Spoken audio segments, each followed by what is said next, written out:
যে প্রশ্নটি করলাম আপনি শুনেছেন, সামন্ত ভাই যেটি বলছেন যে এই যে মবের উপর একটা আশীর্বাদের হাত আছে এবং সরাসরি বলছেন যে বর্তমান সরকারের এক ধরনের প্রশ্রয় আছে, সেনাবাহিনীকে ভয় পাচ্ছে না এখন এই ধরনের সন্ত্রাসী কর্মকাণ্ড করতে গিয়ে, প্রকাশ্যে তাদের সামনে এটা করছে। ঘরের ছেলের অনেক সময় তাদেরকে মনে করা হচ্ছে, একটু বোকাঝোকা দিয়ে তাদেরকে আসলে আমরা ছেড়ে দিচ্ছি।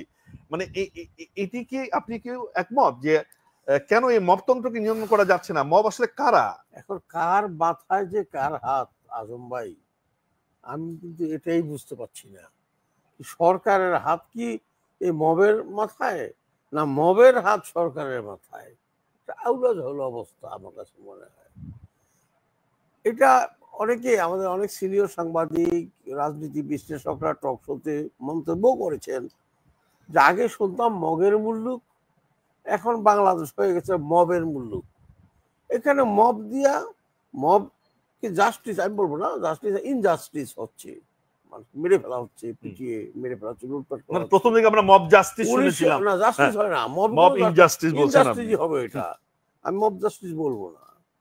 1972 সালে শ্রদ্ধেয় সাংবাদিক প্রয়াত নির্মল সেন একটা আর্টিকেল লিখেছিলেন, স্বাভাবিক মৃত্যুর গ্যারান্টি চাই। কেন? উনি দেখেছিলেন যে গুলিস্তানে একটা লোককে খামখা পিটিয়ে মেরে ফেলা হয়েছিল দালাল বলে, দালাল। তখন হয়েছিল কি, স্বাধীনতার পর মানে যদি কারো উপরে আপনি প্রতিশোধ দিতে চাইতেন, যে ওটা প্রতিশোধ দেবো, ও জাস্ট বললে হয়তো এটা দালাল ছিল পাকিস্তানের, বাস শুরু হয়ে গেল মার, আর দেখার কোনো প্রয়োজন নাই লোকটা আসলে কি। ঠিক এখন তাই হচ্ছে। কিন্তু আপনি যদি শুধু রাস্তা দিয়ে হেঁটে যাবেন, আমরা যতই শেখ হাসিনার বিরুদ্ধে কথা বলে থাকি, আগে পরে লিখে থাকি, যদি ওরা একবার বলে যে এইটা আওয়ামী লীগের দালাল ছিল, স্বৈরাচারের দোষর, স্বৈরাচারের দোষর, বাস মবের শিকার হবো আমি এবং নাও বাঁচতে পারি। এই যে ট্যাগের রাজনীতি, ট্যাগের সংস্কৃতি যেটি এখন হলো শেখ হাসিনা বা আওয়ামী লীগের সমালোচনা করা হয়েছে, আর এই যে সরকারের পক্ষ থেকে আজ পর্যন্ত এই মবের বিরুদ্ধে কোনো ব্যবস্থা নেওয়া হয়নি। আমি একেবারে পরিষ্কার অক্ষরে বললাম। আপনি মনে করেন, ধরে নিলাম শেখ মুজিব ছিল হিটলারের খালাতো ভাই, ওরকম স্বৈরাচার ফ্যাসিস্ট, হাসিনাও তাই। বিতাড়িত করেছি, একজনকে মেরে ফেলেছি আমরা, আর একজনকে বিতাড়িত করেছি। বাট এই বাংলাদেশটা তৈরির পেছনে শেখ মুজিবুর রহমানের অবদান ছিল, বিরাট অবদান। তার অবদান কি আসলে, তার অবদান কি আসলে স্মরণ করার প্রয়োজন আছে কিনা? আমি সেটাও তো আসলে এখন আমি কিন্তু বলছি, আমাকে শেষ করতে দিবেন সব সময়। তিনি যেই বাড়িতে বসে রাজনীতি নিয়ন্ত্রণ করতেন, 7ই মার্চের ভাষণ দিতে যে বাড়ি থেকে বেরিয়ে গিয়েছিলেন, যেই বাড়ি থেকে তিনি বাংলাদেশের পতাকা গাড়িতে লাগিয়ে ছাত্র তাদের দেওয়া এহিয়ার খানের সাথে বৈঠক করতে গিয়েছেন, সেই বাড়িটাকে ভেঙে ধূলিসাৎ করে দিল সরকারের আইন শৃঙ্খলা বাহিনী। সেনাবাহিনীর লোকেরা তাকিয়ে তাকিয়ে দেখলো, মনে হয় মল্লযুদ্ধ দেখতেছে, কিছুই করলো না। তারপর দিন 50টা বাড়িতে, হোক চোর ডাকাত যাই হোক না কেন, তাদের বাড়িতে আগুন লাগানো হলো, সারা দেশে মানে লুটপাট করা হলো। সরকারের আইন শৃঙ্খলা বাহিনী কিছুই বলল না। 3 দিন পরে প্রধান উপদেষ্টা, স্বরাষ্ট্র উপদেষ্টা বললেন সহ্য করা হবে না, এসব দমন করা হবে, এই করা হবে, সেই করা হবে। আমি এটার মধ্যে ওই এটিএম শামসুজ্জামানের অভিনয়ের একটা সিগন্যাল পেলাম। এটিএম শামসুজ্জামান তার প্রতিপক্ষকে মারার জন্য, মানে সিনেমায় আর কি, কাহিনীতে, ওই কিছু বলিস না বইলা চলে যায়, কিন্তু কামটা সেরা ফেলায়। এরকম আশীর্বাদ কি ছিল? সামাদ সাহেব যেটা বলেছেন যে এই মবের উপরে সরকারের হাত আছে, উনি বলেছেন একদম, আমিও সন্দেহ পোষণ করি। ফিলিস্তিনে গাজা উপত্যকায় পরিচিত হামলা হচ্ছে, এরকম পরিচিত হামলার শিকার আমরা হয়েছি 71-এ। পৃথিবীর কেউ আমাদের সাথে আসে নাই, জাতিসংঘ বলেন, আমেরিকা বলেন, কেউ না, ইভেন চীন না, যেই চীন আজকে বিমান পাঠিয়ে নিয়ে গেছে ইউনূস সাহেবকে, সেই চীনও আমাদের পক্ষে ছিল না। আমরা তো হাহাকার করে মরেছি। আমরা তাদের ব্যথাটা বুঝি। গাজা উপত্যকাবাসীর যে এই যে নির্যাতনের শিকার, জুলুমের শিকার, তাদের ব্যথাটা আমরা অনুভব করি, কিন্তু তাদের পক্ষে সংহতি জানাতে গিয়ে আমি মিছিল করব, স্লোগান দেব, মুখে মুখে চামড়া তুলে নেবো আমেরিকা সবকিছু ইসরায়েলের, বাট কিন্তু একজনের দোকানে কেন হামলা করব? ওয়াই? বাটা একটা বিদেশি বহুজাতিক কোম্পানি, এটার মূল মালিক ইহুদি ধরে নিলাম, ইসরায়েলি না, সেটা ইসরায়েলি না, ইহুদি ধরে নিলাম আমি। আচ্ছা, পিজা হাট কেএফসি মালিক কে? এই অপদার্থ অপকণ্ডগুলো কি জানে কেএফসি এবং পিজা হাটের 100% মালিকানা বাংলাদেশের? ট্রান্সকম গ্রুপের মালিকানা 100% মালিকানা ট্রান্সকম গ্রুপের, এই দুইটা প্রতিষ্ঠান। ওদের ওখানে হামলা করলি কেন? তোরা যদি স্লোগান দিতে দিতে তোদের গলা শুকিয়ে যায় বা ক্ষুধা লাগে, কেএফসিতে গিয়ে বল ভাই আমাদের কিছু মুরগি টুরগি ভাজা দেন, আমরা খাই। অপদার্থ অসভ্য তোরা বাংলাদেশকে এবং অসভ্য হিসেবে প্রতীয়মান করেছে বিশ্বের। ইসরায়েলি পণ্য বয়কটের একটি কর্মসূচি ঘোষণা করা হয়েছিল এবং আমরা দেখেছি যে জনৈক উপদেষ্টা তিনি তার মোবাইলে এক ধরনের স্ট্যাটাস দিয়ে সেই পণ্য বয়কটের আহ্বান জানিয়েছেন। আসিম নজরুলের কথা বলছেন ফলে এমন একটা রাখেন, আমি বলি ফেসবুকে দিয়েছে, উৎসাহিত হয়েছে কিনা তারা? না, ফেসবুকে দিয়েছে ইসরায়েলি পণ্য বা ইহুদি পণ্য বর্জন করতে হবে। এই মোবাইলটা কাদের, কোন কোম্পানি? বা ফেসবুক কার? ফেসবুক তো ইহুদি গো। তো এখন আপনি এই যে এগুলো তো স্রেফ আমি বলবো ভণ্ডামি। যে উপদেষ্টা এই কথাটা বলেছেন উনি ভণ্ডামি করেছেন। উনি ইহুদিদের মাধ্যমে ইহুদিদের ফেসবুক ব্যবহার করে, ইহুদিদের তৈরি মোবাইল ব্যবহার করে উনি ইহুদি পণ্য বর্জনের ডাক দিয়েছে। এটা ভণ্ডামি ছাড়া কিছু না। উপদেষ্টা মানে মন্ত্রীর চেয়ারে বসে এই ধরনের ভণ্ডামি করা উচিত না, ভণ্ডামি ছেড়ে দেওয়া উচিত। মানে এই আঞ্চলিক পরিস্থিতির সাথে এবং এই যে এই উস্কানি, এটা একটা উস্কানি উনার, আসিফ নজরুলের এটা উস্কানি। এই উস্কানির ফলে যারা ওই যে মিছিল নিয়ে গিয়েছে গাজায় যুদ্ধ করার আহ্বান জানায় প্রতিবাদ করে, তারা তো অতটা পলিটিক্যাল বা আন্তর্জাতিক জ্ঞান তাদের নাই। আর বাংলাদেশের একটা টেন্ডেন্সি হলো, বাংলাদেশের কতিপয় মানুষের, সবাই না, একটা কিছু হইলেই হয় গাড়ি ভাঙবে, নাহলে রিক্সা ভাঙবে, নাহলে কোনো দোকানে হামলা করবে। সেটাই হয়েছে। মোহন ভাই ধন্যবাদ। এবং সবচেয়ে বড় কথা, এই যে মিছিলগুলো হয়েছিল গাজাবাসীদের পক্ষে, কোনো নিয়ন্ত্রণ ছিল না। নিয়ন্ত্রণহীনতা হলো মূল কারণ। এবং এই নিয়ন্ত্রণহীনতা পুরা দেশে ইউনূস সাহেব এই সরকারকে, এই দেশকে নিয়ন্ত্রণ করতে পারছেন না। তার কোন রাষ্ট্রের কোন মানে অর্গানই এখন ঠিক মতো কাজ করছে না, নিয়ন্ত্রণ না। কিন্তু তারা তো দাবি করছে যে দেশে এখন স্বাভাবিক পরিস্থিতি ফিরে আসছে, অর্থনীতি এগিয়ে যাচ্ছে, সময় দিতে হবে। শেখ হাসিনার কথায় মনে হইতো বাংলাদেশ স্বর্ণযুগ না হীরার যুগে আছে আর কি, সেটা পরিণতি আমরা দেখেছি। শাসক গোষ্ঠী বলবেই যে আমরা খুব ভালো চালাচ্ছি।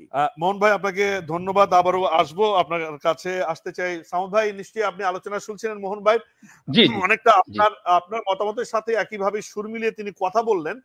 কিন্তু প্রশ্নটি হচ্ছে যে এই পরিস্থিতি যদি চলতে থাকে, যে এই সরকারের বড় এক নম্বর যদি ব্যর্থতা বলা হয়, তাহলে এক নম্বরে অনেকেই রাখবেন যে মপতন্ত্র, অর্থাৎ মপকে আইন শৃঙ্খলা বাহিনী দ্বারা নিয়ন্ত্রণ করা যাচ্ছে না এবং এটি এই ঘটনার চলছে এটি। কিন্তু সেখানে সরকারের ভিতর থেকে কেন এই ধরনের উৎসাহিত করা হবে বা তাদের আশীর্বাদের হাত থাকবে বলে আপনারা মনে করছেন? কারণ সরকার তো চাইবে তার ক্রেডিটের জন্য আইন শৃঙ্খলা পরিস্থিতি নিয়ন্ত্রণ থাক, ফলে কেন তারা মপকে তারা উৎসাহিত করবে, এই একটি বিষয়। আর আমরা দেখেছি যে যখন এক ধরনের আন্তর্জাতিক বিনিয়োগ সম্মেলন চলছে, তখনই কিন্তু এই আন্তর্জাতিক প্রতিষ্ঠানগুলো ভাঙচুরের ঘটনা ঘটছে। ফলে এটার কোন ধরনের নেতিবাচক ইম্প্যাক্ট কি পড়বে? সরকার তো এটা জানে, কিন্তু তারা কেন তাহলে মপকে উৎসাহিত করবে? নাকি তাদের নিয়ন্ত্রণের বাইরে আসলে কোনো তৃতীয় পক্ষ অথবা সেই পরাজিত শক্তির অনুপ্রবেশকারীরা কেউ এই কাজটি করছে? ধন্যবাদ ভাই, আপনি অনেক সুন্দর প্রশ্ন করছেন। কিন্তু আমি আগে টিভি টক শো করতাম গাজী টিভি থেকে বেশ অনেক চ্যানেলে, কিন্তু পলিটিক্যাল আমাদের পার্টির কারণে, পার্টির সিদ্ধান্তে আমি আর যাই না। আমি কথা বলি অল্প কথায় সব সমাধান দিয়ে দেই। এই যে বঙ্গবন্ধুর বাড়ি ভাঙচুর করেছে, বঙ্গবন্ধুর মূর্তি ভাঙচুর করেছে, আওয়ামী লীগের 50টা 100 বাড়ি বা বেশি 4-5 হাজার বাড়িতে আগুন জ্বালাইছে, আমি মনে করি এগুলো খুবই স্বাভাবিক ঘটনা। এটা অনাকাঙ্ক্ষিত কোনো ঘটনা না, এটা কাঙ্ক্ষিত ঘটনা। কারণ বাংলাদেশে 2001 সালে যখন বিএনপি ক্ষমতায় আসছে, অনেক আওয়ামী লীগের নেতাদের বাড়িঘর ভাঙচুর করেছে। আবার যখন বিএনপি ক্ষমতায় আসছে, আওয়ামী লীগ ক্ষমতায় আসছে, আরো সংক্ষেপ করে বলি, বাংলাদেশের হাট বাজার মাঠ ঘাট সব থাকে হলো, ধরেন আছিল হলো বিএনপির দখলে। এক রাতের মধ্যে তারা সব ছেড়ে দিয়ে পালায় যায় আর বাকি সব জেলে চলে যায়। আমি বলছি, জায়গাতে আসতেছি আমি। কিন্তু এই যে দুইটা দল যেভাবে আমরা দেখতেছি, যে যারা ক্ষমতায় থাকে তারা বাইরে যা খুশি তাই করে, আর অপোজিট সাইডটা জেলে থাকে আর পলাতক থাকে। কিন্তু এবারকার শেখ হাসিনার যেভাবে পতনটা হয়েছে, আমরা ধারণা করেছিলাম আরো বেশি কিছু হওয়ার আশঙ্কা ছিল। কারণ হলো কি, এখানে স্পষ্ট দুইটা শক্তি, দুইটা কি একেবারে বিপরীত মেরু। এখানে কিন্তু বিএনপির অবদান কতটুকু আছে এই অভ্যুত্থানে, সেটা হলো পরের বিষয়, সেটা বলবো। আমরা 15 বছর কি করছি, বিএনপি কি করছে, সেটা হলো পরে বলবো। কিন্তু দেখেন, যুদ্ধ অপরাধীদের বিচার হয়েছে যে আদালতে, সেই আদালতেই বিচার হইতেছে যারা যুদ্ধ অপরাধীদের বিচার করেছে তাদের। আমাদের বামপন্থী একজন ওই যে বাদল ভাই বলেছিল, এমপি, আমাদের সিনিয়র বড় ভাই, মারা গেছেন উনি, যে বিজিত পার্টি মানে বিজয়ী পার্টি আর হেরে যাওয়া পার্টি এই যে মুক্তিযুদ্ধে এক ভূখণ্ডে বসবাস করতে পারে না। এইবারকার কিন্তু 5ই আগস্টের ব্যাপারটা একেবারে টোটালি 71-এর পরাজিত শক্তি আর হলো আওয়ামী লীগ, যারা দাবি করে নিজেকে তারা হলো পক্ষের শক্তি। আমি আওয়ামী লীগের পক্ষে বলছি না বা আওয়ামী লীগের সাফাই গেতেছি না। আওয়ামী লীগের ফল যেমন কর্ম করছে তারা ফল পেয়েছে, কিন্তু মুখোমুখি কিন্তু এখন 71-এর পরাজিত শক্তি আর 71-এর বিজয়ী শক্তি। তাহলে এখানে কি হইতে পারে বলেন? অনেকে এটা বলছেন যে 71-এর পরাজিত শক্তি 24-এ এসে তারা নতুন করে ক্ষমতা পেয়েছে এবং তারা এক ধরনের প্রতিশোধ নিচ্ছে 71-এর পরাজয়ের, এবং যে কারণে তারা এই ঘটনাগুলো ঘটাচ্ছে। ঠিক আছে, এটা একটি ব্যাখ্যা। না না, এই জন্যই বলছি যে এগুলো তো অনাকাঙ্ক্ষিত, এটা হতেই পারে। আমরা ছাত্র জনতাকে দেখলাম যে তারা সামনের কাতারে। এটা কোনো রাজনৈতিক আন্দোলন ছিল না, কোনো আপনাদের মতো রাজনৈতিক দলগুলো আন্দোলন করতে পারেনি, একেবারে ছাত্র জনতার একটা আন্দোলন বলা হয়েছে। ফলে এই ছাত্র জনতার মধ্যে কি 71-এর পরাজিত শক্তি ড্রাইভেন ছিল? আমি আপনাকে বলবেন এইভাবে বলাটা কতটা যুক্তিসঙ্গত হচ্ছে বলুন। আমি আপনাকে বলছি, শুনেন কথাটা। 15 বছর ধরে আমি নিজেও জেল খাটছি আওয়ামী লীগের আমলে। 15 বছর ধরে বামপন্থীরা এবং এই আওয়ামী লীগের বিরুদ্ধে, বিশেষ করে বিএনপি এবং সমমনা দলগুলা, ইলিয়াস চৌধুরী, ওই যে ইলিয়াস আলী, সে এখন কোথায়? তাকে গুম করা হয়েছে, হত্যা করা হয়েছে। চৌধুরী আলম আমাদের এই যে গুলিস্তানের, তাহলে সবার নাম তো বলা যাবে না, এরকম শত শত বিএনপির নেতা কর্মীকে গুম করা হয়েছে এবং লক্ষ লক্ষ মামলা দেওয়া হয়েছিল। মোটামুটি বিএনপির সব নেতা কর্মীর নামে মামলা ছিল। 15 বছর এই বিএনপি, বামপন্থী সহ সব দল যে লড়াইটা করেছিল, এতে কিন্তু ড্যামি শেখ হাসিনাটাই ছিল, ড্যামি শেখ হাসিনাটা ছিল। এই ছাত্ররা আরো 15 বছর আন্দোলন করিয়া এই শেখ হাসিনাকে পতনের মতো কোনো ক্ষমতা তাদের ছিল না। তাদের আন্দোলনটা ছিল কোটা আন্দোলন। আমি আপনাকে আবারও বলি, 28 অক্টোবর 10 লক্ষ লোক বিএনপি সমাবেশে আসছিল। এখানে 2 ঘন্টায় ফাঁকা করে দিয়েছে ডাইরেক্ট গুলি করে। তাহলে কিন্তু শুনে শুনে বিএনপি গুলির মুখে না আমাকে বলতে দেন, ছাত্ররা দাঁড়িয়েছে। না আমাকে কথাটা শেষ করতে দেন। ছাত্ররা যখন দাঁড়াইলো কোটা আন্দোলন নিয়ে, তখন এটা কিন্তু দেশ বিদেশ সবখানেই এই সুযোগটা কিন্তু কাজে লাগাইছে রাজনীতিবিদরা। ঢাকা বিশ্ববিদ্যালয়ের একজন ছাত্র মারা যায় নাই, এই সুযোগটা রাজনীতিবিদরা কাজে লাগাইছে। এবং এই অভ্যুত্থান ছাত্রদের 10% অবদান আছে, শুধুমাত্র তাদেরকে ব্যবহার করা হয়েছে। এদেরকে ব্যবহার করছে কে?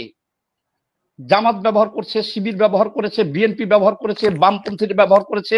আমরা সবাই মুখে অস্বীকার করেছি যে আমরা এর মধ্যে নাই, কিন্তু ছাত্রদের ন্যায্য দাবিটা তোমরা মাইনে নাও।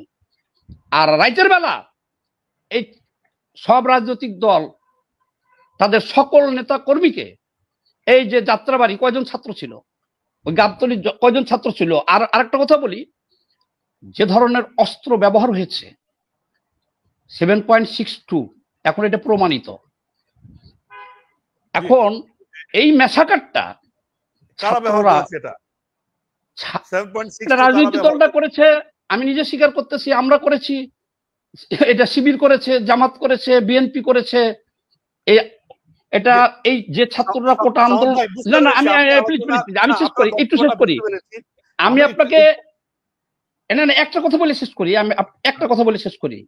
আমার একটা প্রশ্ন আছে, আপনারা ভালো, আমি একটা কথা বলে শেষ করি। আমি অনেক ভিতরের খবর জানি। এই বৈষম্য বিরোধী ছাত্র আন্দোলনটা আগামী 50 বছর আন্দোলন করিয়া শেখ হাসিনাকে সরানোর মতন ক্ষমতা ছিল না। ঘটনাগুলো সব ঘটেছে শিবির, জামাত, বিএনপি সহ সকল বিরোধী দল।